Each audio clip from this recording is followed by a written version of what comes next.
So RCB versus GT match 52 Chinnaswamy stadium நடந்து முடிஞ்சிருச்சுங்க. And RCB 4 wickets வித்தியாசத்தில் வின் பண்ணி ஹேட்ரிக் ஆஃப் வின்ஸ் பண்ணியிருக்காங்கன்னு தான் சொல்ல முடியும். ஸோ அவங்களோட ஃபேன்ஸ் நிஜமாக ரொம்ப ஹாப்பியாக இருப்பாங்க. அண்ட் ஜிடி பொறுத்தவரைக்கும் டிசப்பாயிண்டிங் பர்ஃபார்மன்ஸ். ஏன்னா ஆர்சிபி டாஸ் வின் பண்ணி bowling எடுத்தாரு ஃபேப் டு பிளஸஸ் அண்ட் 147 தான் அடிச்சாங்க GT. Poor batting performance, top order failure once again. Gill மறுபடியும் ஃபெயிலியர்.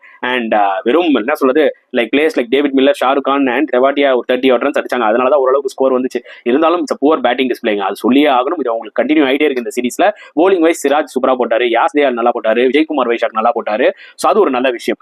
அண்ட் பேட்டிங்ல பாத்தீங்கன்னா சேசிங்ல வேற லெவல்ல ஸ்டார்ட் பண்ணாங்க ஃபேப் டு பிளஸஸும் விராட் கோலியும். 5.5 ஓவர்ஸ்ல 92 ரன்ஸ் அடிச்சாங்கன்னா பாத்துக்கோங்க. ஃபேப் டு பிளஸஸ் செஞ்சு விட்டு போயிட்டாரு. விராத்தும் ஒரு நல்ல நாக் 42 விளையாடுனாரு. பட் ஆல் ஆஃப் சடன் 25 ரன்னுக்கு 6 விக்கெட் போச்சு. ஒரு பெரிய டிராமாவே நடந்தது. பட் ஸ்டில் பால்ஸ் நிறைய இருந்தது, ரன்ஸ் கம்மியா இருந்ததுனால தினேஷ் கார்த்திக் அண்ட் ஸ்வப்னில் அவர் வந்து பாத்தீங்கன்னா டீசெண்டா விளையாடி கேமை முடிச்சிட்டாங்க. அண்ட் ஜிடி bowling வைஸ் எடுத்தீங்கன்னா ஜோஷ்வா லிட்டில் ஒரு கம்பேக் கொடுத்தாரு, சூப்பரா போட்டு 4 விக்கெட் எடுத்தாரு. 100 சூப்பரா போட்டாரு, அவர் கிரெடிட் கொடுத்தாரு. ஸோ உங்களோட கருத்துக்கள் தாராளமா கமெண்ட் செக்ஷன்ல கொடுங்க.